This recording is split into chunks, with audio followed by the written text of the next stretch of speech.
In every link of the global supply chain, shipping problems are being severely aggravated. Freight rates are spinning out of control as ports remain extremely congested in the US and China. And at the same time, rising transportation costs are worsening labor shortages and exacerbating delivery delays all over the world.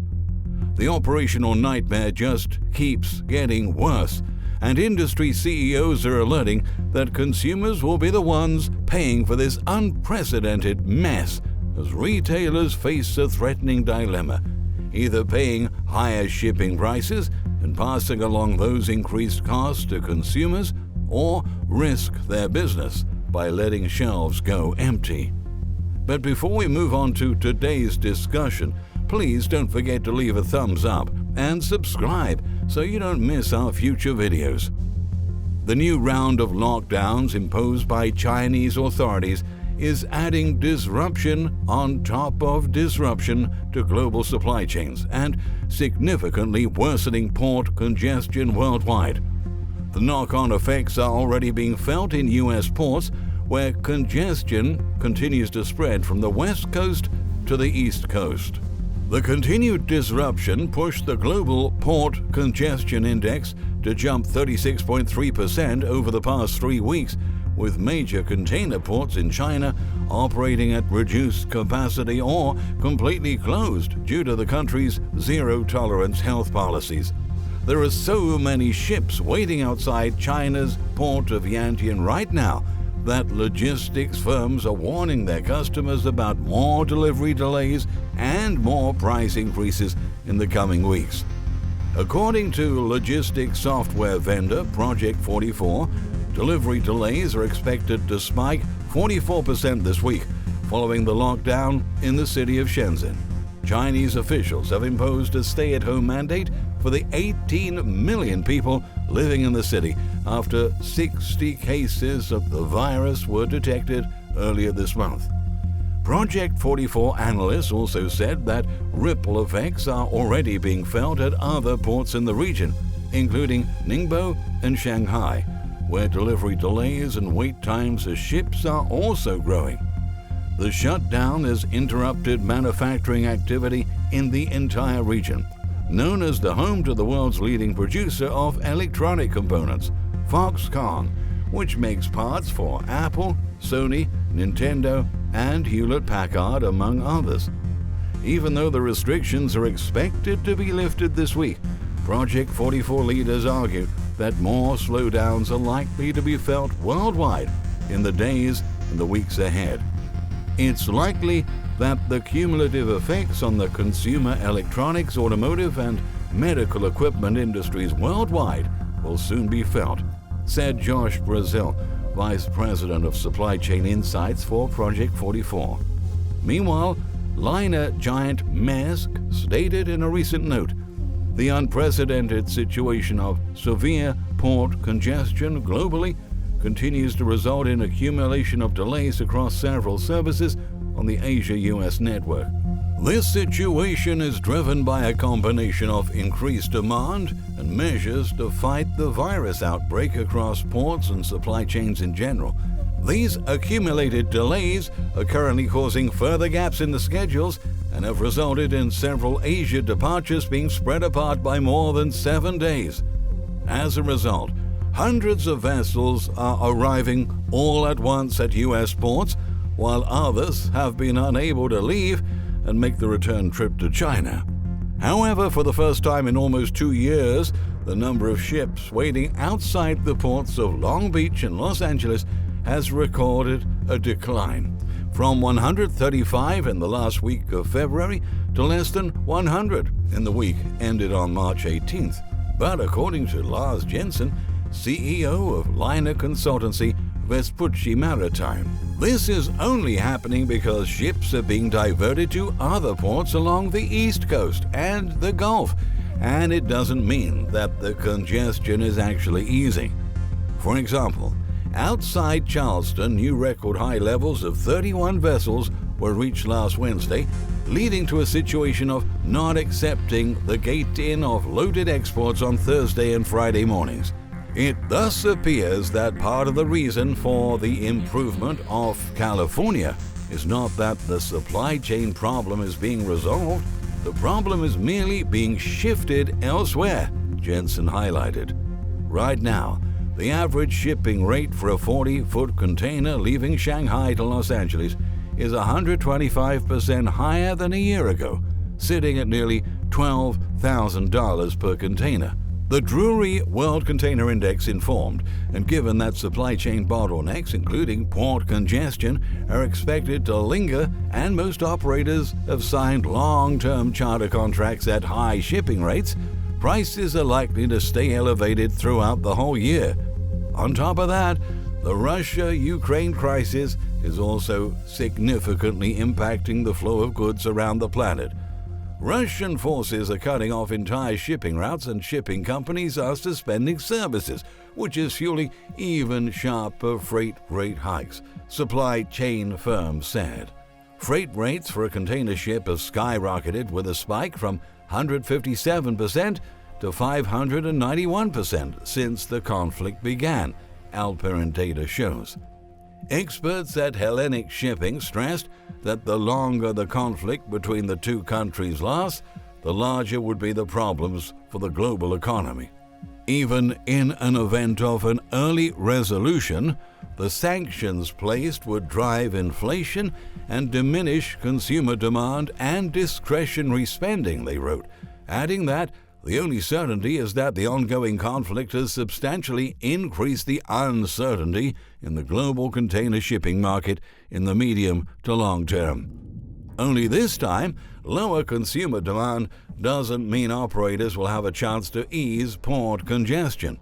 With rising oil prices, the reduced fleet of truck drivers at ports to unload and deliver cargo to the stores and consumers, and the declining number of seafarers on ships are setting the stage for even more chaos. There are currently 140 ships with over 1,000 seafarers stuck in the Black Sea right now. The region's ports have shut doors after the crisis blew up. The world's biggest shipping companies, MSC and Maersk, suspended deliveries to and from Russia, including shipments of food supplies and medications, as they join other big companies that recently stopped operating in the country due to the Western sanctions. That's why industry CEOs are warning that consumers from all over the world will be bearing the brunt of those increased costs.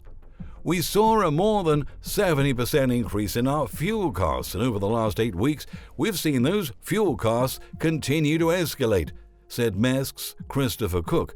So there is no question that this is going to have a ripple effect on the price of operating. Cook explained that there's a misconception that the rise in container prices is being driven by shipping lines not giving containers. The real cause, he says, is the effects of the virus health crisis on the workforce at ports and warehouses. The fact that labor can't come into warehouses to unpack containers means that containers get stuck in yards. Over the past few days, Russian naval forces have halted shipping in and out of the Sea of Azov, one of the few access points to ocean trade in Ukraine, said Dylan Alperin, head of professional services at supply chain software platform Kielva. This has created a heavy buildup of vessels waiting to get through the Kerch Strait. With 70% of Ukraine's exports distributed via ship, the congestion is worsening by the hour, he revealed. Christian Roloff, CEO of container booking firm Container Exchange, also exposed that parts of the Black Sea and the Sea of Azov are now dangerous or unpassable. There have been attacks on vessels and ship arrests and lane closures for commercial shipping. The situation is triggering an even worse labor crunch. Considering that 198,123 of seafarers are Russian, while Ukraine accounts for 76,442, 15% of the world's seafarers come from the two countries. And with crew movement pretty much impossible out of both nations, shipping companies are having to extend these workers' current contracts to fill any immediate gaps. But given that tensions between the two countries continue to rise, the work environment at these ships is becoming tense too. Mark O'Neill, the president of both Intermanager and Columbia Ship Management, said that the potential for conflict ashore and on vessels is there. On the same note, Natalie Shaw, Director of Employment Affairs at the International Chamber of Shipping, warned the current goodwill among crew to be friendly with each other is going to deteriorate drastically in the next few days without any question, as people start to hear about their families being affected. That's when I think it's going to become much more fractious on board. Some crews have already their ships in Ukraine due to security worries. Fears over crew safety and increasing insurance premiums to send ships to Ukraine or Russia have also discouraged ship owners from sending vessels to these countries, the association added in a fresh report.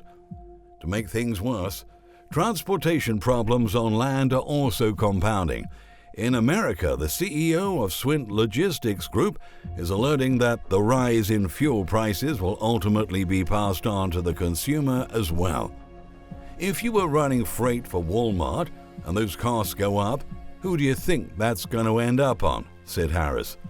The extraordinary surge in gasoline prices comes at a time when Americans are already paying significantly more for nearly everything due to a historic rise in inflation. Over the past 2 weeks, the average U.S. price of a gallon of gasoline shot up a staggering 79 cents to a record-setting $4.43 per gallon. For truck drivers running with diesel engines, the increase has been even more pronounced, climbing $1.18 over 2 weeks to $5.20 a gallon. Diesel is now $2.11 more expensive than 1 year ago. The increase is likely to raise our overall cost of living, given that the vast majority of the products we buy get delivered by big trucks, which cost a lot more to operate. In response to the latest rise in fuel costs, truck drivers are massively leaving their jobs. And as those carriers and/or drivers fall out of the market, it's going to get increasingly harder to move goods across the country, which will then spark local shortages and aggravate existing ones. In view of all this, retailers are having to make a tough choice, either paying higher prices for transport and passing along those higher costs to their customers, or risk seeing their inventories collapsing and their shelves empty. At the end of the day, there isn't much they can do since they operate on low profit margins. Consumers have been facing blow after blow as global events lead to more disruptions in every aspect of our lives.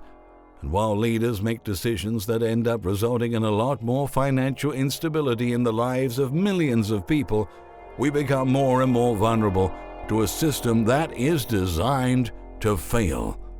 One thing is certain: a gloomy future is awaiting us as the world collapses into chaos.